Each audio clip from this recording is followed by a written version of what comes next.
AP ప్రభుత్వం ప్రతిపాదించిన బనకచర్ల ప్రాజెక్టుపై తెలంగాణ సర్కార్ తీవ్ర అభ్యంతరం తెలియజేస్తోంది. మంగళవారం నాడు ఇరిగేషన్ శాఖ ఈ ప్రాజెక్టుపై పవర్ పాయింట్ ప్రెజెంటేషన్ చేసింది. బనకచర్ల విషయంలో బీఆర్ఎస్ తీరును సీఎం రేవంత్ తప్పుపట్టారు.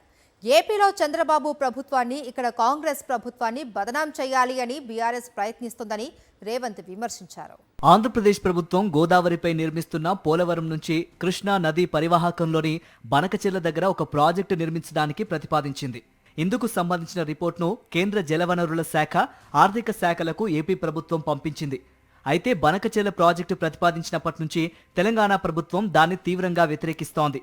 గోదావరి జలాల్ని అక్రమంగా కృష్ణా బేసిన్కు తరలించి జలదోపిడికి పాల్పడాలని ఏపీ ప్రభుత్వం ప్రయత్నిస్తోందని తెలంగాణ ఆరోపిస్తోంది.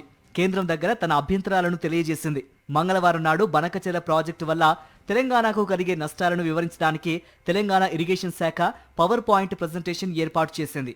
ఈ కార్యక్రమానికి ముఖ్యమంత్రి రేవంత్, ఇరిగేషన్ మంత్రి ఉత్తమ్ కుమార్ తో పాటు రాష్ట్ర మంత్రులు, కాంగ్రెస్ పార్టీ ఎమ్మెల్యేలు, ఎమ్మెల్సీలు, ఎంపీలు, కార్పొరేషన్లు, కమిషన్ చైర్మన్లు పెద్ద సంఖ్యలో హాజరయ్యారు. తెలంగాణ నీటి హక్కుల గురించి 45 నిమిషాల పాటు పవర్ పాయింట్ ప్రెజెంటేషన్ చూపించారు. రాష్ట్రంలో అధికారం కోల్పోయిన బీఆర్ఎస్ ఇప్పుడు అక్కడ చంద్రబాబు ప్రభుత్వాన్ని, ఇక్కడ కాంగ్రెస్ ప్రభుత్వాన్ని భూతంలా చూపించడానికి ప్రయత్నిస్తోందని సీఎం రేవంత్ రెడ్డి ఆరోపించారు. ఇది నదుల పునరుజ్జీవనం కోసం చేస్తున్న ప్రయత్నం కాదు. ఆ పార్టీని పునరుజ్జీవింపజేసుకోవడానికి నీళ్ల సెంటిమెంట్ ను వాడుకోవాలి.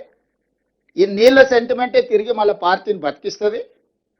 దానికి భూతంగా ఆ పక్క రాష్ట్రంలో ఉన్న ముఖ్యమంత్రిని, ఈ రాష్ట్రంలో ఉన్న ప్రభుత్వాన్ని ఒక భూతంగా చిత్రీకరించాలని కుట్రలు, క్షుద్ర పూజలు చేసినట్టుగా ఆయన ఫామ్ హౌస్ లో కూర్చొని ఒక ఆలోచన చేస్తున్నాడు.